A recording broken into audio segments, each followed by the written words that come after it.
Good afternoon to all. So my paper is on clinical manifestations and management of strabismus in patients after orbital fractures. So strabismus after orbital trauma is reported to be in 58% of population, and most of them are caused by road traffic accidents. If we classify these fractures based on the location, they can be classified as orbital floor, medial wall, lateral wall, and orbital roof fractures. So the aim of my study was to study and evaluate the clinical features and management of patients with strabismus following orbital fractures. Ours was a retrospective clinical study, and data was retrieved from the EMR of the patients who presented with strabismus and double vision after orbital fractures. There were total 32 patients in our study. These were the parameters which were evaluated. So coming to the results, the mean age was 29.63 years, and there was male predominance. Left eye was the most commonly affected eye.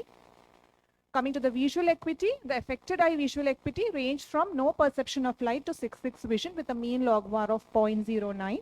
Two patients had very less vision, no perception of light, and 636, and these were the patients who had sensory exotropia.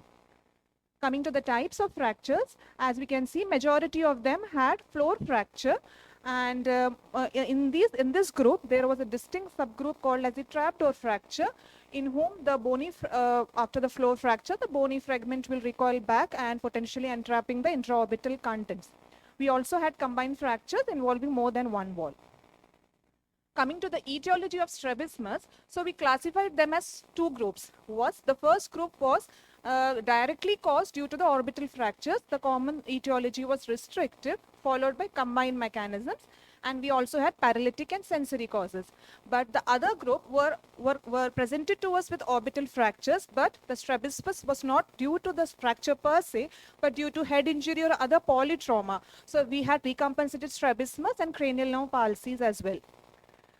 Coming to the strabismus presentation, hypertropia was the most common presentation, followed by orthotropia, although these patients had variable vertical strabismus in up and down gaze, followed by hypertropia. We also had mixed presentation. And if we classify them, and in each subtype, again, restrictive was the most common etiology. Diplopia was present in majority of them, 81.3% of patients. Coming to the management, conservative management was given to 6 patients.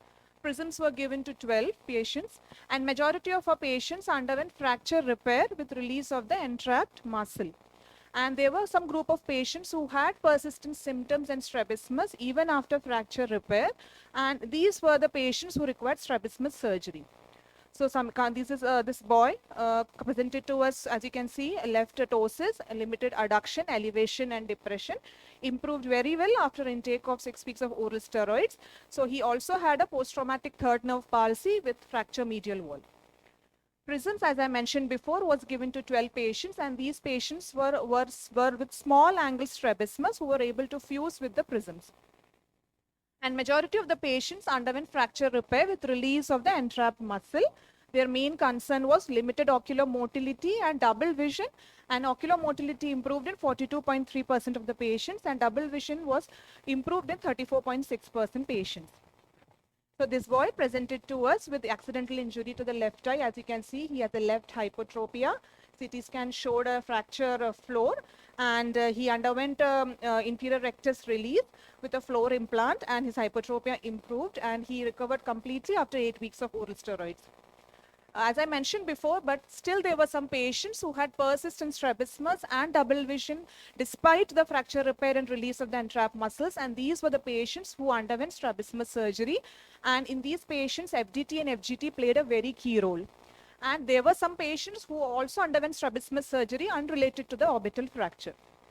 So this gentleman in the upper level had a roof fracture, had a left hypertropia, and he had a tight inferior rectus and FDT, and he underwent squint surgery and had a stable alignment after 4 years. On the lower panel, this gentleman actually had a head injury. He had a fracture, but then he had a sensory exotropia with hypertropia and had a good alignment after 1 month of post-squint surgery. This gentleman, on the other hand, had a combined mechanism of strabismus. He had an inferior rectus entrapment along with the palsy.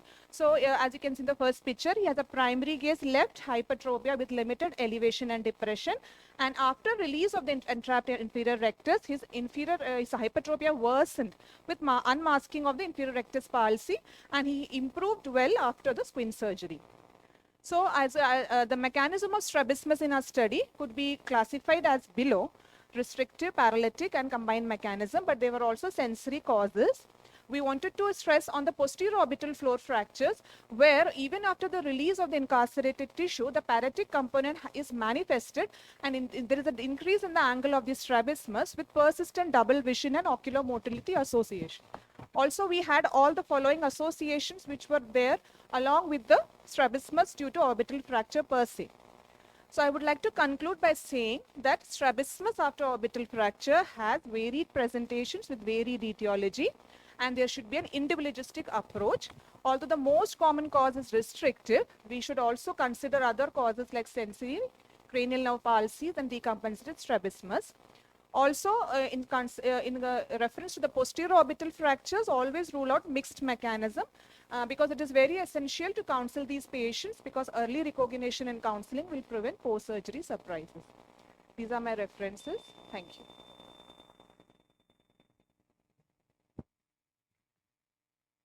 Did you make a note of the, did you take into factor the pupils in these cases? Yes, sir. A detailed evaluation. So did that help you in differentiating any neurogenic versus a restrictive cause, or coexisting restrictive as well as a neurogenic cause? So because that gives a lot of clues. Yes. Cranial nerve palsy, third nerve palsy, sir.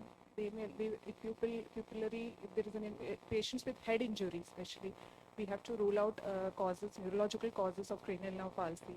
So, especially it can be due to a trauma per se. There can be also loss of iris sphincter tear, and it can be due to cranial nerve palsy, third nerve. So it is really difficult for you to differentiate exactly what each factor contributes. Yeah, in the same cases where you find a pupil anomaly, pupil abnormality, it is very difficult to get fusion also. Like after we try to intervene, how many cases were there with the pupil anomalies? Pupil anomaly, a third nerve, as I mentioned, ma'am, there were 3 cases, and there was a mixed third nerve with sixth nerve. So yes, it is difficult, but then there are some signs which will rule out whether it is really due to trauma, anisocoria due to traumatic pupillary, or is it due to a cranial nerve palsy.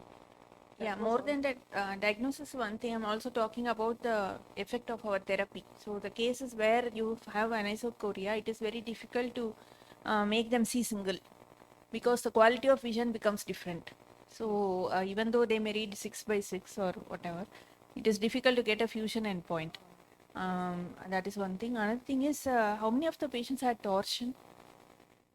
Torsion, superior oblique palsy, we had 1 patient, ma'am, and decompensated strabismus. That was actually a decompensated superior oblique palsy. So 2 patients. Okay, so because then you are a lucky series, because the presence of torsion again will be making the management part very difficult. This was unilateral torsion. Generally, you are telling about the head injury, they will be more of a bilateral superior oblique palsy. These were all unilateral. Yeah, but sometimes the orbital fractures itself, because the globe gets dislocated, so there will be torsion. It need not be only in the case of a superior oblique palsy. The fact that the orbit has got fractured will itself create a torsion. But was it checked in all the patients? Yes, ma'am.